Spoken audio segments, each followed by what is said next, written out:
nuyu également téléspectateurs yi ñuy bàyyi xel.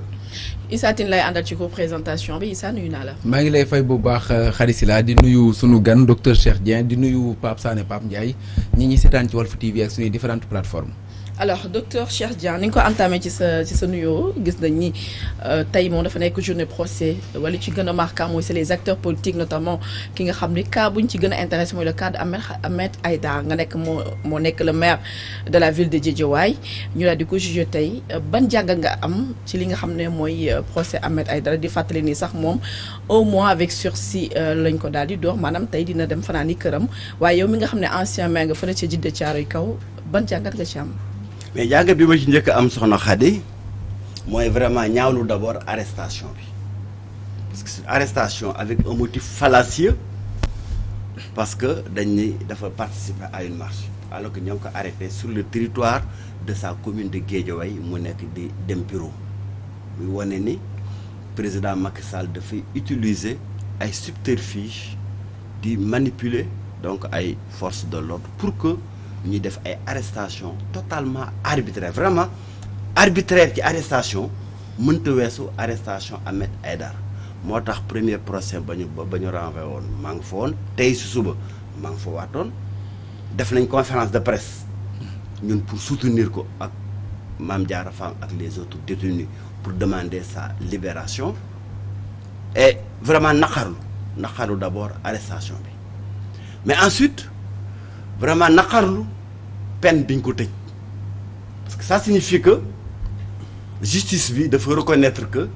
lañ ko doon tuumaal dëgg la. au moins avec sursis. tarfa tey na ay nit du ci dëgg. participation à un attroupement non armé. tarfa tey ay nit du ci dëgg parce que attroupement boobu bu ñuy wax mooy bi nga xam ni moom la Yewwi Askan Wi convoqué woon à la place de la nation à Colobane. 15 kilomètres de lieu du fait. Guédiawaye un maire mënoo ko tere mu circuler dans sa commune même un citoyen simple mënoo ko tere mu circuler dans sa commune ban heure lañ ko arrêté 10 heures ci suba manifestation ban heure lañ ko prévoir. 15 heures à 15 heures. donc du heure manifestation bi du lieu manifestation bi lañ ko arrêté tout mal ko ni da ngay participer ci une manifestation muy wone niveau arbitraire bi nga xam ni moom le président Macky Sall toll tey ça signifie quoi ça signifie que c'était une arrestation programmée effectivement yi xam nañ ko yëg nañ ni Ahmed Aïdara yëg nañ ni Cheikh Dieng man mi yëg nañ ni Cheikh Aliou Bey bu Pastef de Pikine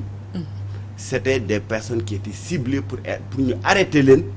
ci jour manifestation boobu. kon yow mi dañ la kon yow manifestation boobu dañ la war a ci ñuy war a arrêté. boobu boole nañu parce que xam nañ quand même sama état d'esprit sama position ci lutter contre l'arbitraire bi nga xam ni moom le président Macky Sall. pourquoi jàppuñu la wala da nga bokk ci ñi nga da nga demul woon ci génnul woon sa kër. ah si maa ngi woon HLM. maa ngi woon HLM à l'heure de la marche. Malheureusement j'ai pas pu accéder parce que voilà il y avait barrage policier ba fa nekk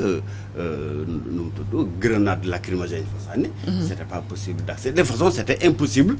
nit accéder à la place de l'Obélisque. mais c'est pour dire aussi que président Macky Sall nee na tere na une marche mais du tey ñu dem ci marche bi xam nga dans ce pays il faut que ñu xam ni liberté yi nga xam ni Sénégalais yi dañ ko am tooguñu di nelaw ñu may ñu ko. des Sénégalais se sont battus dañoo xeex. ba àgg ci tey président Abdoulaye Wade inscrire le droit de la marche dans la constitution kooku nag bu ñu amee càggante ba parce que beneen président bi topp ci moom mën a utiliser un préfet avec des motifs totalement faux risque de trouble à l'ordre public du motif beneen motif bi ñuy wax. Risque d'infiltration du motif parce que war nañoo am ay gànnaay am nañ matuwaay yu day ni ces risques d'infiltration ñoom ginnaaw xam nañ ko ku may ni kon mën nañ koo identifier ba neutraliser ko balaa muy dem ci marché. D'accord alors de la même chose que le risque de trouble à l'ordre public. tey boo gisee ni ñu déployé woon ci ay forces de l'ordre à travers toute la région de Dakar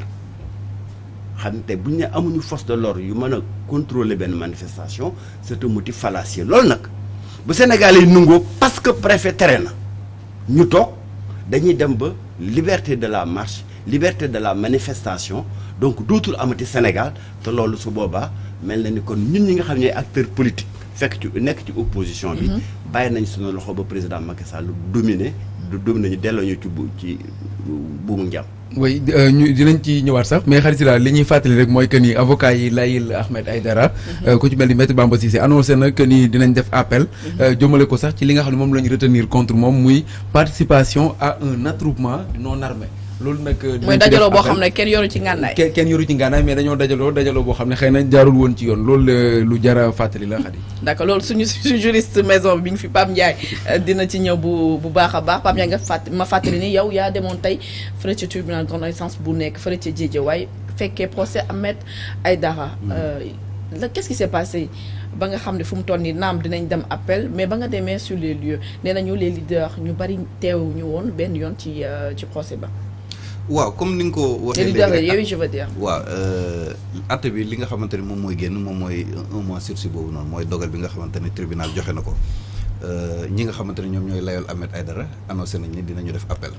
appel boobu noonu nag c'est à juste titre parce que buñ ko defee lu ñu war a def la buñ ko deful lu ñu war a def la ndax ñaari mbir bi si jiitu mooy. boo xoolee arrestation yi am yëpp moo xam yi nga xamante ne ñoom Ahmed Aïdara mi nga xam moom la ñu doon àttee tribunal bu Guédiawaye ak ñële nga xam ne ñoo nekkoon tribunal bu Ndakaaru ak sax waa Ziguinchor boo xamee xoolee ñoom ñëpp dañu am dénominateur commun mooy manifestation interdite bi nga xamante ne dañ leen di jiiñ ne dañ cee participer.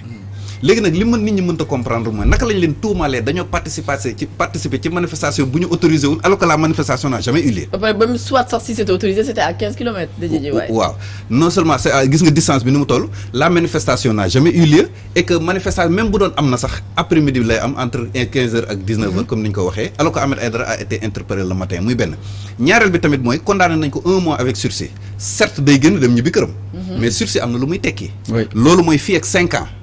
bu fi amatee jafe-jafe ak yoon day ñëw tëdd 1 mois bi ba mu jeex ñu soog koo àtte ci lu bees li muy def sursis loolu lay tekki. bon te xam nga ni responsable politique ak arrestation daanaka ñoom ñoo dëkk à tout moment mën nañ ko justement à tout moment mën nañ ko interpeller waat pour d'autant plus que moom nee na sax bu ñu ko bàyyee terewul tamit bu ñu lancé waatee moo door daf ciy participer loolu mooy li nga xam ne moom moo ci am ñaareelu mbir bi mooy le fait que mu def appel amul risque le fait que moom Ahmed mu def appel amuñu possibilité cour d'appel yi yokk peine bi parce que bu fekkente ne yow mi nga xamante ne yow la ñu tëj yaa def appel bu ñu demee soit cour d'appel day confirmer wala mu wàññi mais mënul yokk daan bi bu dee procureur nag dafa def appel ci cas boobu nag lañ koy mën a yokkee maintenant il arrive souvent puisque nit ki ñu condamné bu defee appel juge bi mënul yokk parfois bu kooku defee appel procureur tam day profité waale defaale appel ñoom léegi appel yooyu bu ñu tasee nag juge bi day am possibilité revoir la peine à la hausse. mais cas de figure bi y a pas de risque. non amul benn risque. c'est-à-dire que soit dañuy confirmer bu dee amul beneen appel bu procureur defal appel ci kaw appelu Ahmed Aïdara. mënuñu yokk peine bi donc amul benn risque boo xamante ni am na foofu noonu quoi. alors Ahmed Aïdara ak ñaata personnes lañ doon àtte tey. waaw xam nga. xam peine bi ça concerne seulement Ahmed Aïdara wala ñi say co-détenus. waaw ñoom ñi nga xamante ne Ahmed Aïdara par exemple boo jëlee kaaw Ahmed am na benn précision boo ci bëggoon fàttali te pareeguma sax c'est-à-dire xam nga moom sursis lañ ko tëj. te expliqué naa la léegi sursis lu muy tekki. parce que am na ñuy interroger wu naan est-ce que lii mënu ko yàqal de participation ci campagne wala élection yi nga xamante ne dina ñëw en fait même bu doon peine bi daf koy yàqal il faut que la condamnation soit définitive pour que ñu mën koo xañ participer ci élection c'est-à-dire que nii bu ñu ko dóoroon sax 1 an wala 5 ans wala 10 ans sax bu ñu ko condamné woon 10 ans tey terew koo bokk ci législative justement voilà day suspendre li nga xam ne moom mooy exécution bu ñu ko condamné première fois am na possibilité def appel bu ñu ko condamné appel am na possibilité def li nga xamante ni moom mooy pourvoi ñu dem ci cour suprême te bu ñu demee foofu possibilité yi mën a am bëri nag soit cour suprême mën na confirmer li nga xam moom mooy daan bi comme ni mu ko defoon Khalifa Sall ak Karim Wade soit mën na def aussi comme ni mu defoon ci dossier Luc Nicolaï c'est-à-dire que casser verdict bi demander à ce que beneen cour d'appel daal di attewaat mbir mi mais y a un très très très grand mais bu nekk ci diggante bi te jar naa bàyyi xel mois de juillet bii passé y a de cela 1 an yaakaar naa ne ñu bari ñu ngi ko fiy fàttali am na loi bu bees bu ñu fi voté woon sur le terrorisme te loi boobu day wax ne même bu ñu la condamné au sursis wala 1 mois avec ou sans sursis dañ lay xañ tere bokk ci élection loolu moo tax sax sànq ñi ngi doon jëmante en contact ak ay experts électoraux mais finalement sottiwul woon parce que bëggoon nañu xam mais am ci Pape Ndiaye li nga xam ne c'est très important dañ ko fàtte ko après nga répondre parce que boo xoolee loi bi ñu fi voté woon ci terrorisme yàggoon nañ ko kiiwaat mais juillet bii passé dañ ko indiwaatoon te loolu ñu bëri dañ koy fàtte c'est-à-dire que même bu ñu la condamné ay sew-sew yu ne ci biir peine ferme wala sursis dañ lay xañ a bokk ci élection moo taxoon yenn avocats yi doon ko dénoncé ni lii c'est une loi liberticide. mais est-ce que xam nga ni cas de figure boobu mun na am ci kaaw Ahmed Aïdara non c'est-à-dire comme def na appel rek fi ñu toll nii mënuñ xanaa ñu accéléré yëf yi ñetti instance yëpp avant que élection législative di jàll te fekk élection yi yaakaaruma ni loolu xaj na fi quoi xaj na fi def nañ ko fi waaw def nañ ko fi effectivement beneen coow nar a juddaat non c'était juste une précision ci mbir moomu sax ndax déjà xaw na susciter quand même la curiosité wu ñenn ci askan bi. moo taxoon sax ñu doon jéem a woo ay experts yoo xam ne xam nañ mbir mi. ndax dina empiété dina laal dara ci li nga xam ne moo di élection yi mais finalement antuwul woon. di fàttali ne moom mooy tête de liste département bu Guédiawaye. alors beneen procès tamit bi nga xamoon ne amaana mun nañ ni tey moom journée procès la woon à Dakar bu amul fii ci Dakar mooy bu ñoom Déthié Fall Mame Diarra Fam ak ñi nga xam ne c'est 82 ou 84. 84 ñoo xamante ne am na il paraît que am na ko xam ne sax d'après suñu investigation moom papa am na ko yónni woon mu dem def transfert wéer pour jàpp ko waaw mu def 15 jours de prison am koo xam ne doon jaay soble donc ay arrestation tous azimuts yow yaa nekkoon fële ci tribunal de Dakar pour suivre procès bi qu'est-ce qui s'est passé Pape Sané. oui mais juste balaa ma ci ñëw nga may ma yokkal Pape Ndiaye benn précision. c'est loi bi mu doon wax. je crois que même vendredi passé penco maa ngi koy fàttaliwaat ñoom tax Moustapha Diop mooy la loi. sur le terrorisme 65-60. effectivement loi boobu ñu bëri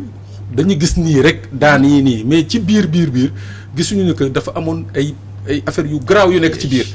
te c'est des pièges yi nga xam ne. je crois que tey jii boo xoolee ce qui s'est passé dans les différents tribunaux muy Guédiawaye ak Pikine nettement ou bien sensiblement mun nga xalaat ni que les magistrats là ont été préparés ont été formés en bonne école waaw parce que déjà le seul fait que rek ñu nangu des accusations aussi fallacieuses ba di taxawal un procès moo lay wan ni que ñoom seen agenda c'était déjà prêt Ahmed Aïdara Pape Ndiaye l'a rappelé. Un maire dans sa commune. Dans sa ville. ci périmètre communal am. ngay dox ñu ne la noonu da ngay manifester c'est-à-dire à 15 kilomètres